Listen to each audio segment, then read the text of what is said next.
Dans cette vidéo, nous verrons une nouvelle opération matricielle qu'on appelle la transposition.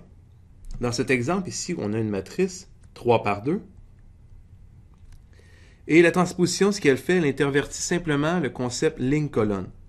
Donc, la matrice finale va être simplement une matrice 2 par 3, dans laquelle la première ligne va être simplement la première colonne de la matrice originale. Donc ici, 2, 1, 3. Et la deuxième ligne va être la deuxième colonne de la première matrice. 1, moins 1, 5 et 8. Voyons la définition formelle.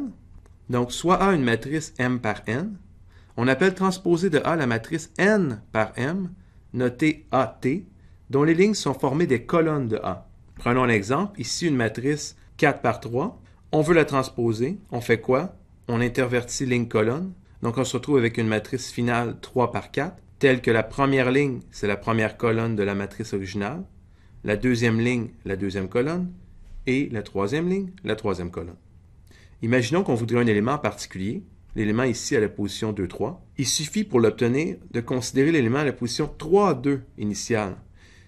Étant donné qu'on intervertit ligne et colonne, c'est logique que l'élément à la position 2, 3 provienne en fait de l'élément à la position 3, 2.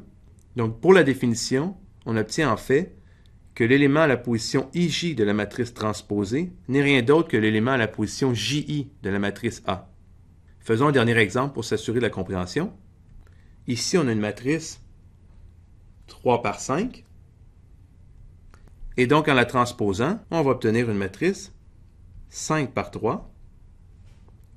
Et, avant de donner la transposition, imaginons qu'on voudrait trouver l'élément à la position 4, 1.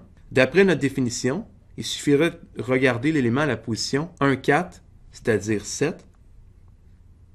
Pour les autres éléments, on procède comme tantôt. La première ligne de la matrice finale correspond à la première colonne de la matrice initiale.